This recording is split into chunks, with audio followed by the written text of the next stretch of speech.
예, 내일 경기는 분명히 쉽게 우리가 경기를 할 수 있을 거라고 생각하지는 않고 있습니다. 여러 가지 모든 면에서 어려운 점이 있을 거라고 생각이 들지만은 그래도 우리는 감독의 입장에서는 우리 선수들을 믿고 우리 선수들이 잘 해줄 거라고 지금까지 잘 해와줬고 또 내일 경기도 잘해줄 거라고 기대하고 있고 거기에 우리가 좋은 꼭 승점을 따갈 수 있도록 오늘 하루 잘 준비하겠습니다. 월드컵 진출을 할 수 있느냐 없느냐에 있어서 굉장히 중요한 경기가 되는 경기다 보니까 저희도 준비를 잘 했고 원정 경기고 이라크라는 좋은 팀을 상대로 해야 하는 만큼 부담감이 없지는 않지만 저희 팀이 잘 하나로 뭉쳐서 준비를 잘 했고 또 그거를 경기장에서 잘 보여줄 수 있다라고 한다면 좋은 경기 그리고 좋은 결과 챙길 수 있다라고 믿고 있습니다.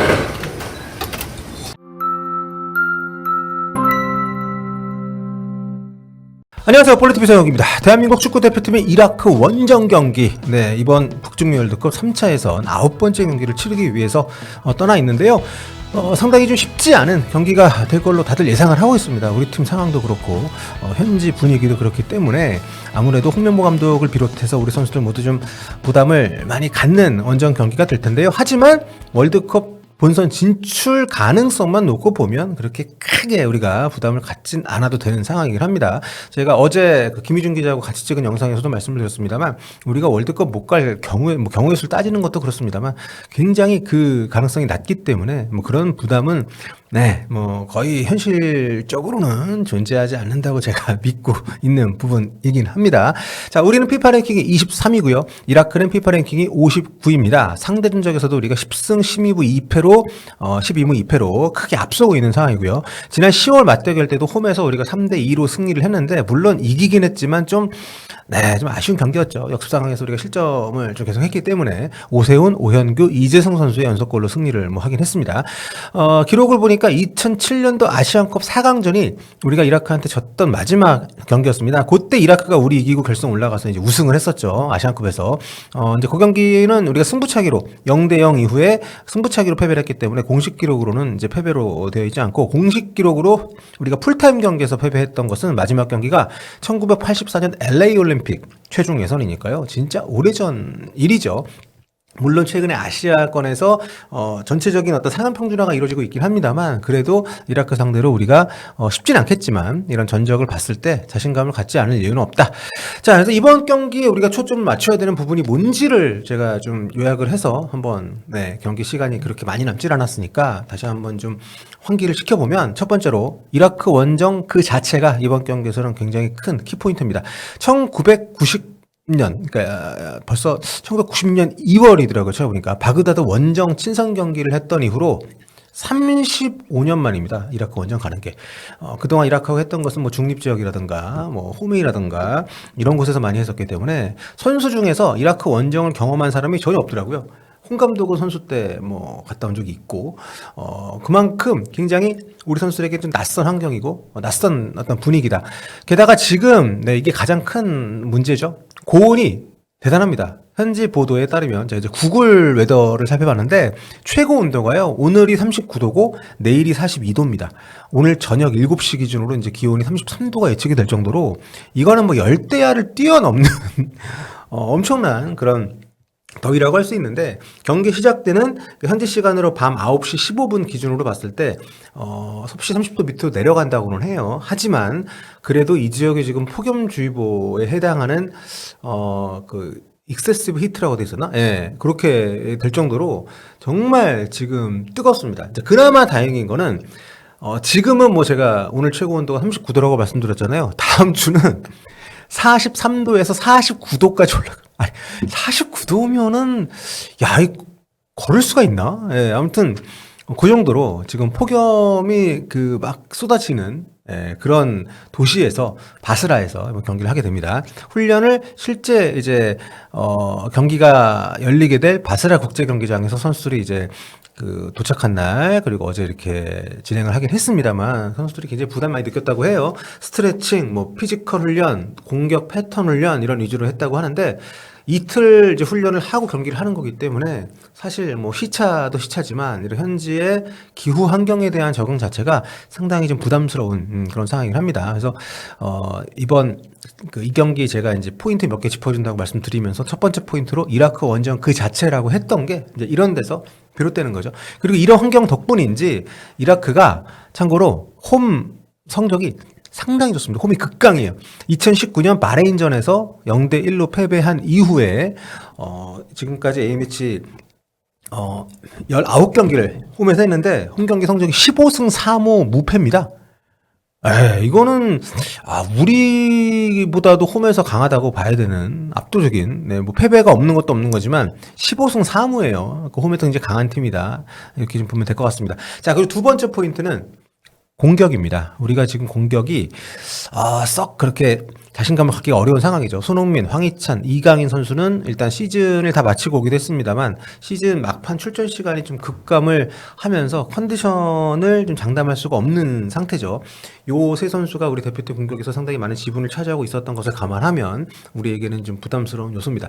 손흥민 선수가 리그 7골 9도움, 이재성이 7골 6도움, 이강인이 6골 6도움, 또 양현준 선수가 5골 2도움, 오형규 선수가 9골 2도움.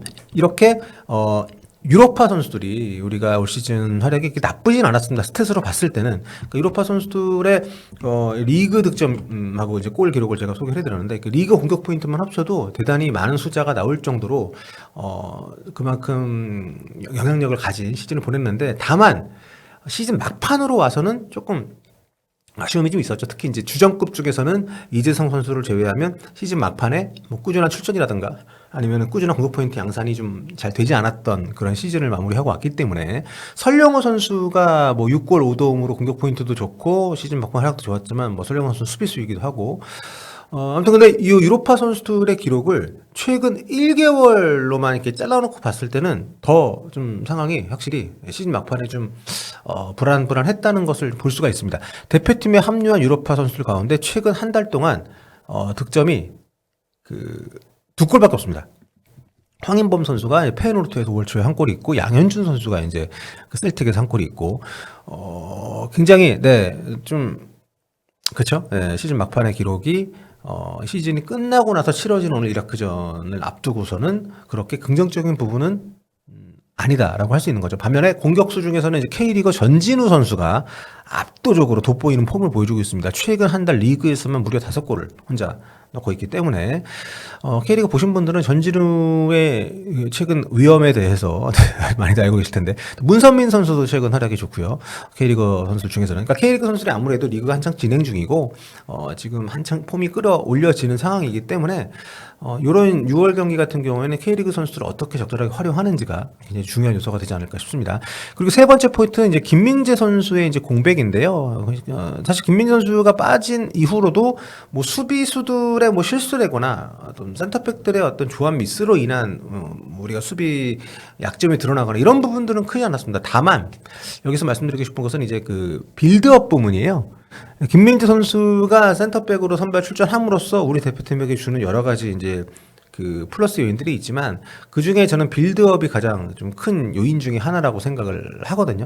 김민재 선수가 발밑도 좋고 또 필요할 때마다 적절하게 앞쪽으로 전진을 해서 미드필드 쪽까지 올라가서 볼 처리를 해준다든지 또 방향을 크게 휘저어주는 패스를 넣어준다든지 이런 것들을 굉장히 잘해주는 선수이기 때문에 이 부분에 있어서 김민재가 없을 때 과연 우리 대표팀이 그 부분을 어떤 방식으로 메울 수 있을지에 대한 장기적으로 봤을 때는 테스트가 될 수 있는 그런 성격의 경기가 돼야 되기 때문에 그 부분에 대해서 과연 이번 경기에서는 그걸 어떻게 누가 어떤 형태로 해낼 수 있을지 지켜를 좀 봐야 되겠다는 생각이 좀 들고요.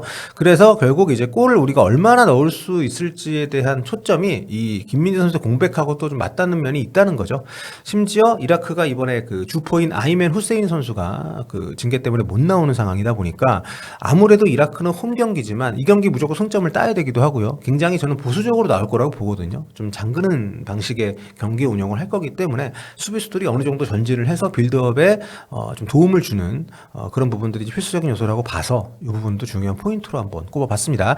자, 그 네 번째 본선 경쟁력인데요. 물론 아직 본선행이 뭐 확정은 안 됐기 때문에 이번 한 경기 자체도 중요한 건 뭐 당연합니다만 솔직히 우리는 본선행 자체가 목표인 팀은 아니지 않습니까? 본선 가가지고 얼마나 좋은 경기력을 보여줄 것이냐 이 부분에 대한 의구심이 있기 때문에 많은 분들이 홍명보 감독에 대해서도 계속 물음표를 던지고 연봉에 대해서도 막 얘기를 하고 하는 건데 지금 이 멤버로 잠그는 상대를 열어젖히는 것을 하는 것은 물론 이 경기만 놓고 보면 중요하지만 우리가 월드컵 본선 가가지고 그런 잠그는 상대를 만날 일은 별로 없단 말이죠.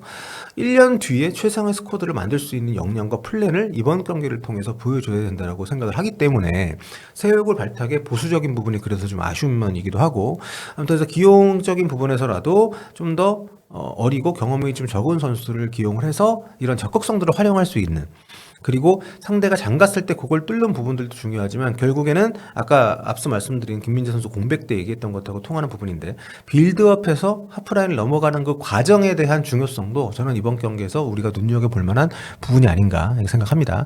아무튼 뭐 새 얼굴 발탁에 대한 좀 보수성은 좀 아쉽긴 합니다. 뭐 이번 김민재 선수 공백하고도 좀 맞닿는 부분이 있는데 이번에 소집된 선수 컨디션이 불안전한 부분들이 많잖아요. 특히 김민재 선수는 부상으로 이번만이 아니라 지금 클럽 월드컵도 불투명하고 앞으로 1년 사이 그러니까 이 북중미 월드컵 본선까지 가는 과정에서 지금 부상이 생각보다 고질적인 상황이 될 수 있다는 우려가 있기 때문에 그런 어떤 부분에 대한 대비를 전체적으로 이번 최종 예선 캠페인을 통해서 가져갔어야 되지 않나라는 생각이 드는 거죠. 그런 부분들까지도 이번 이라크 원정 또 이어지는 쿠웨이트와의 홈 경기에서도 좀 우리가 볼 수 있는 부분이 있으면 좋겠다는 생각이 듭니다. 자, 경기 종료 직후에 선수들 바스라 공항으로 이동을 해서 전 세계편으로 곧바로 귀국행을 한다고 합니다. 대한축구협회에 따르면은 6일 저녁에 이제 한국에 도착을 할 예정이라고 하고요. 10일 서울에서 열릴 쿠웨이트와의 3차 예선 최종전을 준비를 이제 하게 되는 거죠. 본선행을 이라크에서 확정을 짓고 와서 좀 축제 분위기 속에서 좀 더 자유로운 분위기 속에서 최종전이 치러질 수 있다면 좋을 것 같고요. 네, 아무튼 우리 선수들 화이팅이고 많은 분들의 관심 속에서 치러진 이라크전 어떤 결과가 나오게 될지 지켜보도록 하겠습니다.